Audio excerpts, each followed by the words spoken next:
जोगिया हो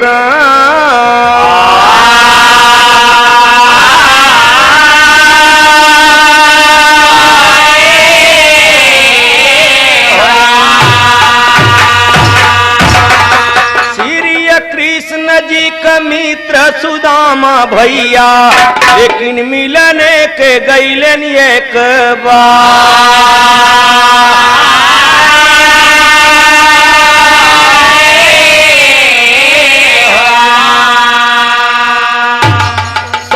सुने वाले मित्र, बिरहा बहुत गरीबी सुदामा जी के, लेकिन मित्रता का दोस्ती हो, ध्यान दीजिए कैसे कहे। हाय श्री कृष्ण कर मित्र सुदामा मिलने के गईले एक बार, घर का गरीब रहे सुदामा खाने के नहीं मिले यार। एक दिन नारी सियानी श्री कृष्ण जी मित्र तोहार, मिल जाई के मित्र से अपने भिक्षा मांग हाथ पसार। कहे सुदामा जाए द्वारिका कौन सहावे उनको भार, भीख मांग के भोजन करावई रहबई अपने कुटी मझार। कहा न माने नारी नगीना रोज रोज करती तकरार, हुई गला न सुदामा के मन भई द्वारिका के तैयार। खुशी भई औरत उनकर चाउर लाइन मुट्ठी दो चार, लाइके चावर चले सुदामा पहुंच गए तर कृष्ण द्वार। पहरा पर तरा फाटक पर रोक दिया तो पहरेदार।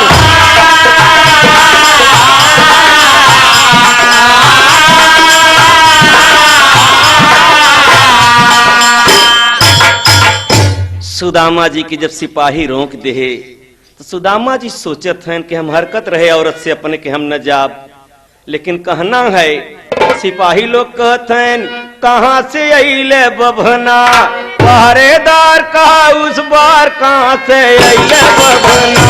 पहरेदार कहा उस बार कहाँ से अइले बभना, पहरेदार कहा उस बार कहाँ से अइले बभना। सुदामा जी बड़ा दुखित होकर कहत हैं, कहन लगे वो विप्र सुदामा ड्योढ़ी पर करके वर्णन, नाम हमारा विप्र सुदामा द्वापर देश में खास तन। हम गुरु भाई श्री कृष्ण कर पढ़े साथ में मनमोहन, खबर जना है देव मोहन के करने के आए दरबार।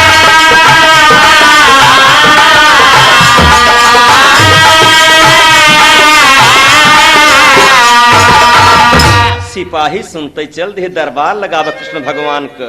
तो पहरेदार गए उस बार, पहरेदार गए उस बार, पहरेदार गए उस बार, पहरेदार गए उस बार, पहरेदार गए उस बार, पहरेदार गए उस बार। और पहरेदार गए उस बार जहाँ पर लगा रहा दरबार, नाथ फाटक पर ये भिखारी आपस आए मिलना।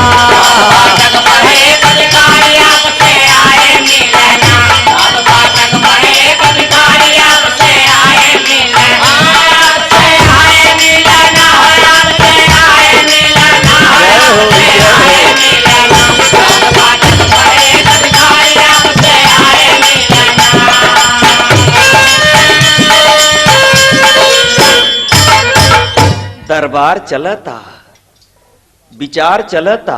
सिपाही पहुंच गए महाराज, दुर्बल अंग, दुर्बल अंगहीन वस्त्रों से कुबरी लिए टहलते हैं। दुर्बल अंगहीन वस्त्रों से कुबरी लिए टहलते हैं। भिख मंगा कर भैसनाथ जी नाम आपका रटते हैं। बालेपन की प्रीति बताऊं भीतर यान में डरते हैं। कहत मेरा नाम सुदामा द्राविड़ देश में रहते हैं।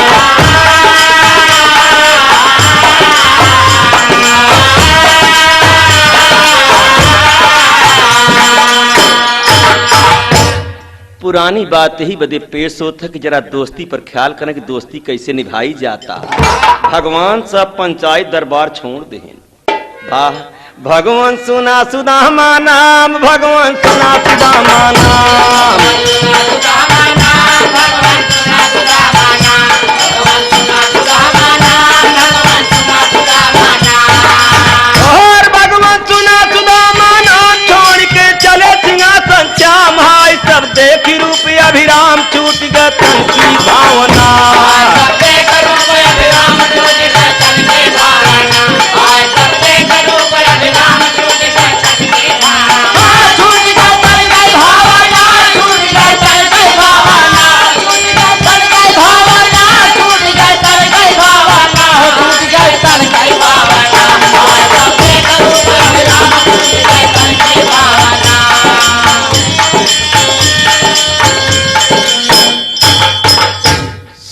वाले मित्र भगवान स्वयं चल दे। धाय मिले घनश्याम अंग भर सुदामा के गिरे चरण। बारे दोस्ती धाय मिले घनश्याम अंग भर सुदामा के गिरे चरण। अरे मित्र क्या दशा तुम्हारी प्रेम नीर से भरा नयन। देखी दशा बचपन की मित्र की ही भरी रोमय जदुनंदन। कृष्ण सुदामा मिलन बड़ाई शायर कवन करे वर्णन।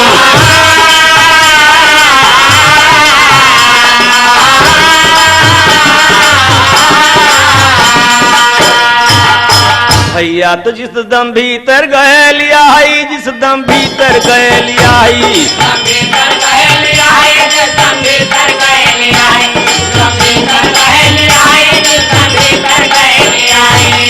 और जिस दम भीतर गए लियाई चंदन चौकी पर बैठाई लाई ने प्रेम से नाथ मित्र कर दो चरना।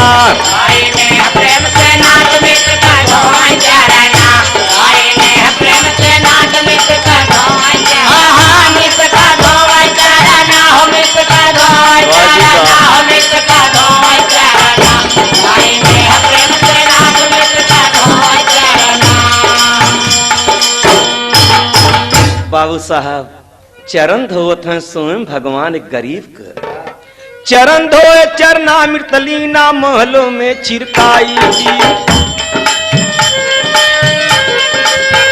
एक बात यहीं पर आप लोग और समझ लीजिए, चरना मृत होता है जब किसी महापुरुष का चरण धोआ जाता, तब किसी महान दोस्त का। चरण धोए चरना मितलीना महलों में छिड़काई जी। बूंद बूंद प्रसाद लिया सब कोई शीश चढ़ाई जी। कर पूजा सत्कार विप्र के खटरस पा गजवाई जी। पलंग के ऊपर शयन करा के अपुआ चरण दबाई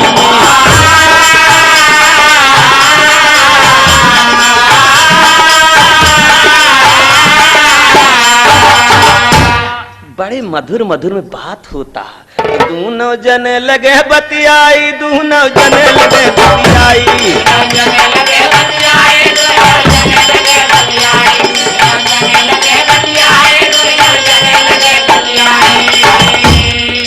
और दूनो जने लगे बतियाई चर्चा बालेपन कर आई। भाई कर ख्याल जब भेजा गुरु लखड़ियन ना।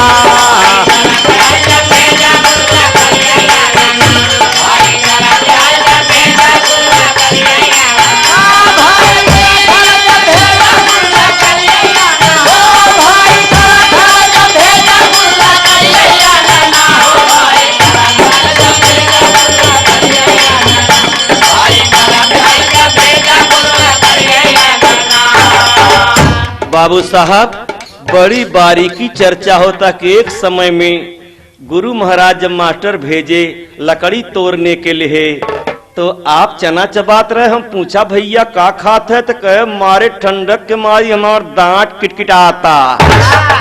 सुदामा जी सोचत है कहानी बड़ी पुरानी चर्चा करते हैं, हमारी जान तो कुछ दही है लही है न का राम। तो कहना है भगवान तो अंतर्यामी, श्री कृष्ण जी अंतर्यामी हंस के बात चलाए हैं। श्री कृष्ण जी अंतर्यामी हंस के बात चलाए हैं। अरे मित्र हम के खाने के भाभी का उपठाए हैं। मुट्ठी चारी रहा चावर कखरी तर भी चराए हैं। ही चलिया घनश्याम प्रेम से मुट्ठी दो चावल खाए।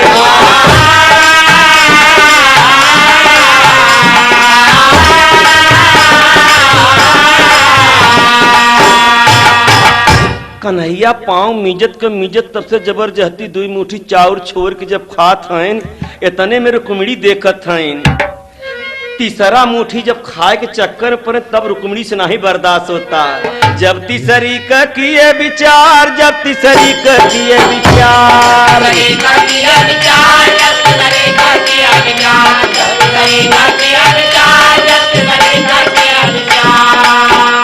ए बाबू कन्हैया जब तीसर फक्का मारे बदे कहें तो रुक्मिणी कहत हईन, अरे जब तिसरी कर किए विचार हाथ धर कहा रुको मिड़ी नार प्यार से कह सुना सरकार विप्र के देवे कितना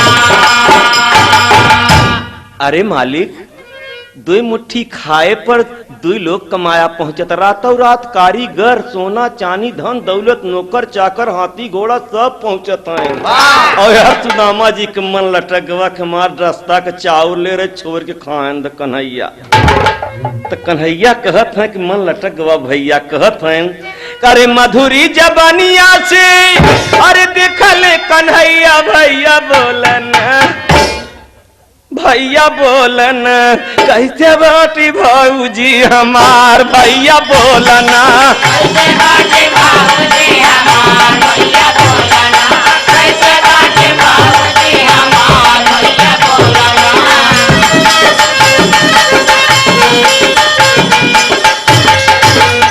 काहे गिरल मनवा अरे बताई जा कुछ करनवा भैया बोलन ए मोर भैया बोलन कैसे बाट गाँवा तोहार भैया बोलना कैसे बाट गाँवा तोहार भैया बोलना कैसे बाट गाँवा तोहार भैया बोलना कैसे बाट गाँवा तोहार भैया बोलना कैसे बाट गाँवा तोहार भैया बोला भैया बोलना कैसे बाट गाँवा तोहार भैया बोलना अरे धरी था चरणवा गलती माफ करा बीरानवा भैया बोलना कैसे बाट कुल परिवार भैया बोलना कैसे बाट कुल परिवार भैया बोलना कैसे बाट कुल परिवार भैया बोलना माधुरी जबानिया से पूछल संवरियो रम बोल ओ बबुआ भैया बोलन कैसे बाटी भाऊजी हमार भैया बोलना कैसे बाटी भाऊजी हमार भैया बोलना कैसे बाटी भाऊजी हमार भैया बोलना कैसे बाटी भाऊजी हमार ओ कैसे बाटी भाऊजी हमार भैया बोला भैया बोला कैसे बाटी भाऊजी हमार भैया बोलना कैसे बाटी भाऊजी हमार भैया बोलना सुदामा जी बड़े झटका में कहे सब ठीक बा हम जात है कन्हैया कहे जा सुदामा सोचत है एको आखर नहीं रोकत हैं तो करिए स्नान ध्यान पूजा कर कहा सुदामा ते अवसर अरे मित्र तू विदा कर हम जाबई अपने ग्राम नगर विदा किया घनश्याम सुदामा गए द्वारिका के बाहर खैर हुआ कछ मांगा नहीं अपने दिल में कर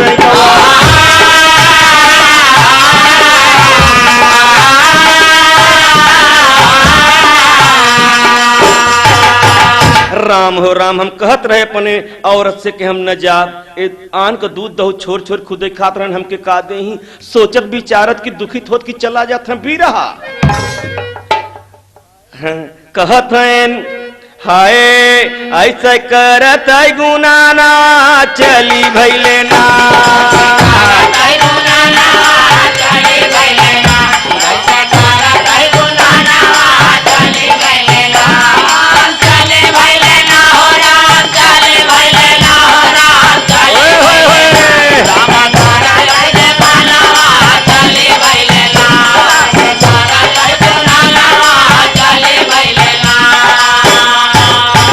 सुदामा जी यही विचार करत चला जाथन हम जानत हई सब दिन चोरी किहन बिरज में खाएं दही चोराई दही चोराई हो रामा खाएं दही चोराई खाएं दही चोराई हो रामा खाएं दही चोराई अरे ते का मैदानिया बन के करी है मोर विदाई ऐसे सोच अपन माना चली भैले ना अपने माना चली भैले ना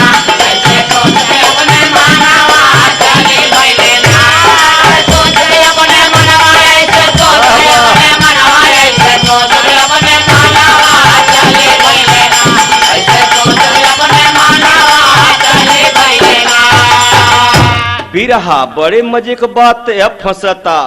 पहुंच गए अपने नगरी में चारों ओर निहारी।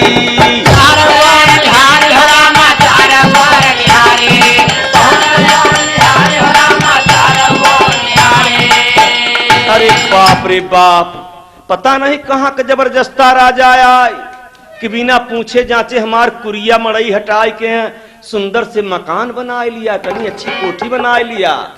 सुदामा जी रोवत हैं बिरहा। पहुंच गए अपने नगरी में चारों ओर निहारी। कहा यारे विधाता ही का कैला, अरे का भाई कुटी हमारी है, कौन राजा का मकाना चली लेना।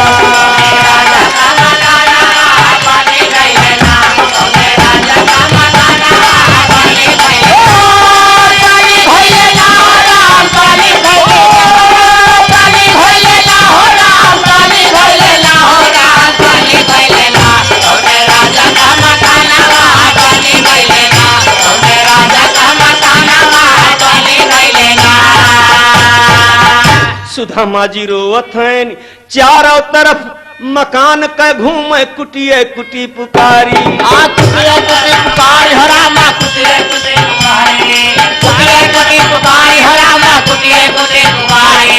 सुदामा जी रोवत हैं, हमार मड़ई हमार कुरिया हमार कुटी का हो गए राम। एक विपत है ये, लेकिन दूसर विपत और बाप। सोचत हैं चारों तरफ मकान के घूमे और मड़ई मड़ई पुकारी। कहा ये भगवान कुटिया तो हमार भले गायब हो गई, लेकिन का हो गई मोरी नारी। देखा विधना का लिखाना चली भैया।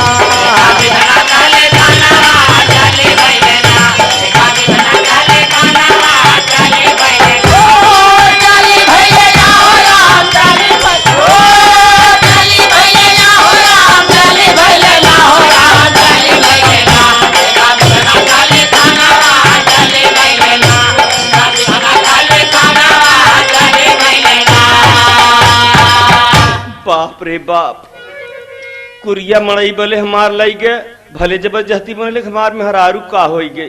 सुदामा जी रोवत हैं, सुने वाले दोस्त काहे न रोवई। जवानी बिना मेहरारू को बीत सकत, लेकिन बुढ़ाई नहीं बीतत बाबू। बुढ़ाई में बुढ़िया के जरूरत पड़त, बिना बुढ़िया के सेवा कोई कई नहीं पावत। तो औरत श्रृंगार करता। समय की बात देखा बारे कन्हैया, देखा था ऊपर से तो नीचे सुदामा जी रोवत है, अपना गुलाबी रंगत है, चुनरी पहिरत है, काजर लगा। जब देखा नारी महल के ऊपर आप नहीं आवत है, दासी एक पठाई। अरे साज आरती थारी लैके लै गई महल आई, गाँव पति से गाँव पाती से बयाना चली भैले ना।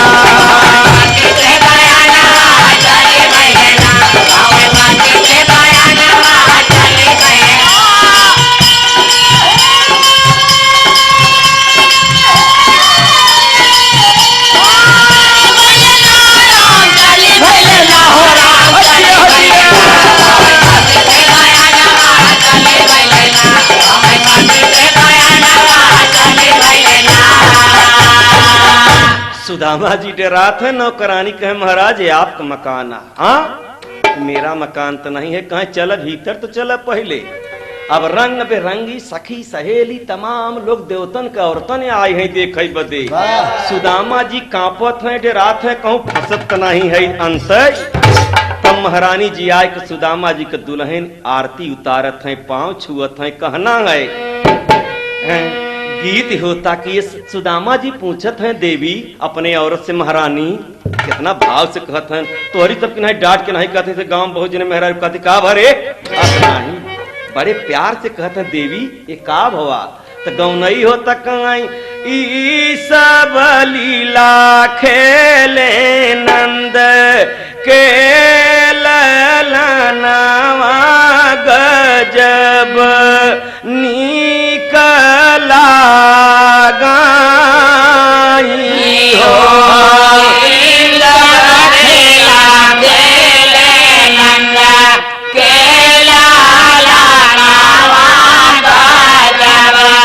नी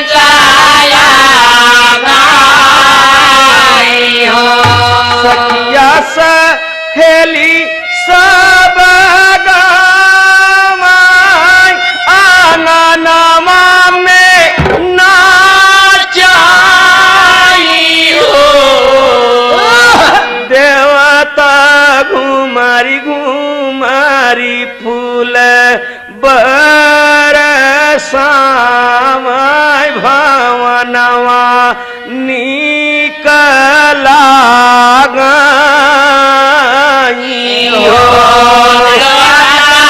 घुमाई घुमाई फूला बरसामय भवनवा निकला गई हो। गाना बजाना होता।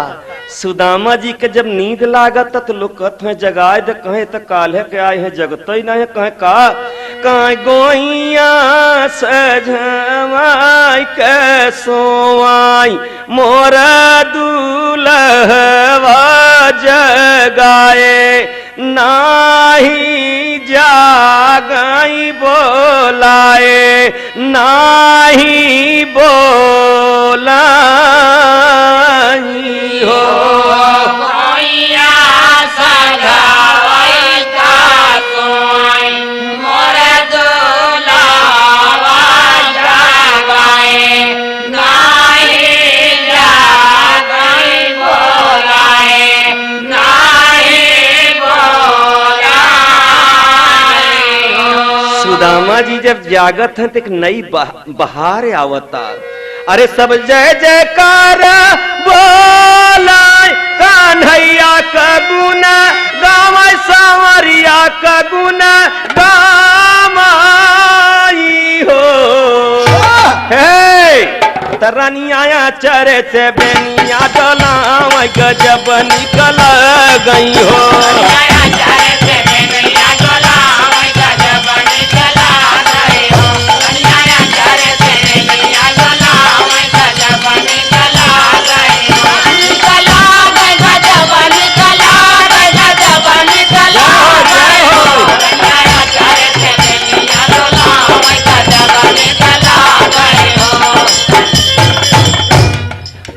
सुदामा जी का दुल्हन अचरे से बेनिया डोलावत हईन। तो यहीं पर कहना है तर्ज सोहर बकभों को खुशहाली में माताएं बहिनाएं गांव में गावा करती कि अरे मर रामा रानिया चरे से बेनिया डोलावई हो संवरिया कगुन गावई हो सयल के गुनवा गावई हो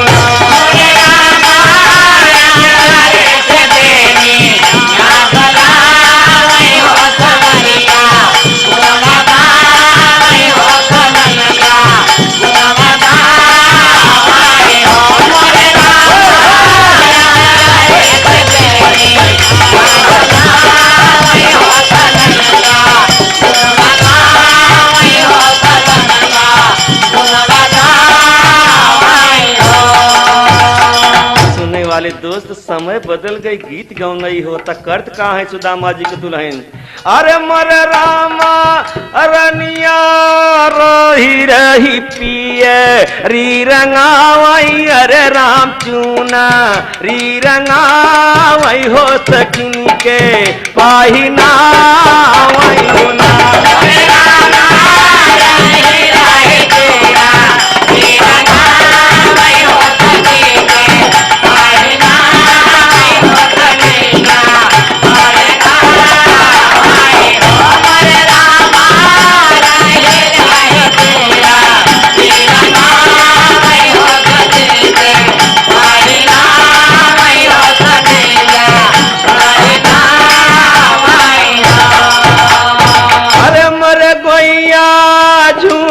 झूमी गाँव सब गुजरिया हो बदरिया बुनी छप कई हो बदरिया बुनी छप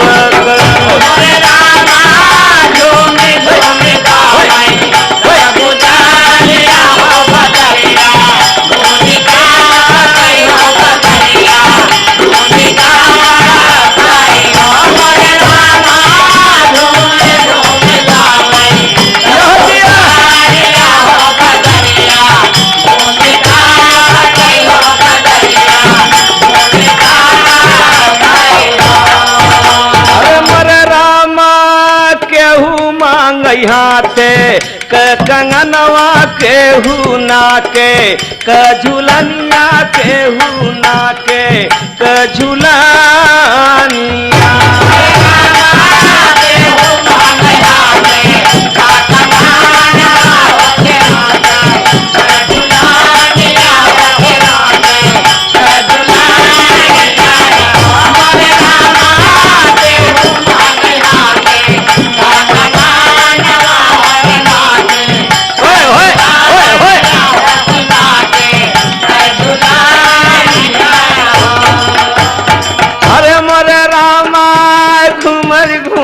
गाँव सब गुजरिया हो बजरिया रही रही देखई हो लहरिया रही रही देखई नाम रे रामा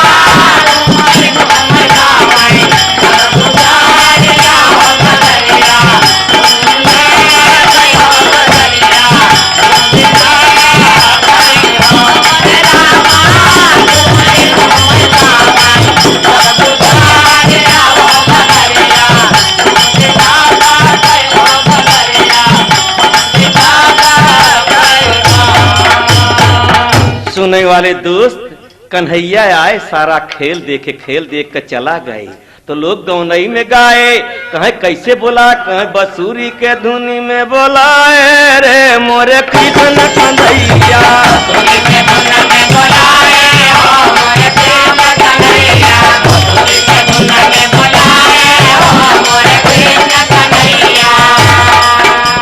सुदामा जी का दुल्हन कहत है पति जी स्वामी जी संसार के मालिक हैं ये सब जाननहार हैं इनके जब जब भगत लोग पुकारे हैं तब तब मिला है कहे अपने बसुरी के धुन से बुला लिया करते हैं कहे द्वापर में श्याम बन के आए अवतारी द्वापर में श्याम बन के आए अवतारी द्वापर में श्याम बन के आए अवतारी ग्वाल बाल साथे में बन गए खलवारी लेकिन सुदामा का बिगड़ी बनाए रे मोरे कृष्ण कन्हैया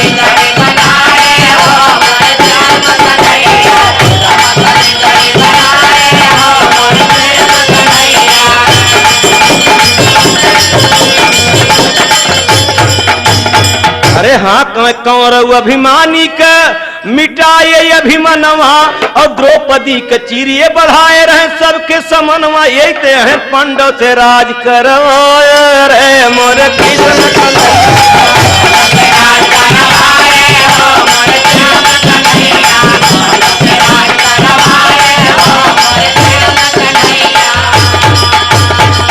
यही ते हैं झुलुआ झुलाए सब पे लाग जब समनवा झुलुआ झुलाए